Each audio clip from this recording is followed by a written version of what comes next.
दी तू जियल करो सन से, तोहरा खातिर दुआ करो तने भगवान से, छोड़ो गुंडा कर दी तू जियल करो सन से।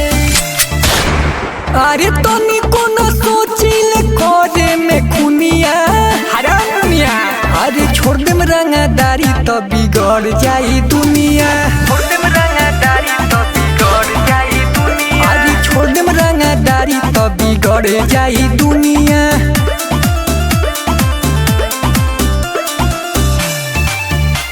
बिगड़ जाई दुनिया, छोड़ देम रंगदारी तो बिगड़ जाई दुनिया।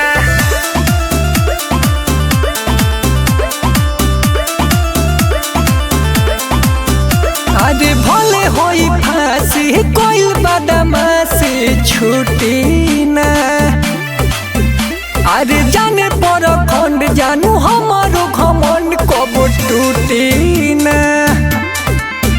हव जान तू ऐसे समझाव तनी हो, अपन दिलवा के बतिया बताव तनी हो।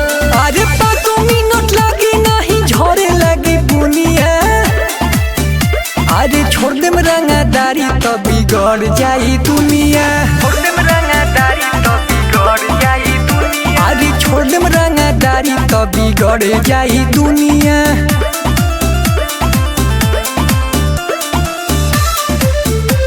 बिगड़ जाई दुनिया, बिगड़ जाई दुनिया, बिगड़ जाई दुनिया, छोड़ देम रंगदारी तो बिगड़ जाई दुनिया।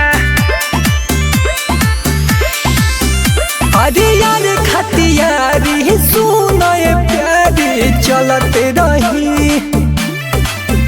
अरे हमारा से भी हिला से ऊपर गिरी हाथ मलते रही का फार देंगे।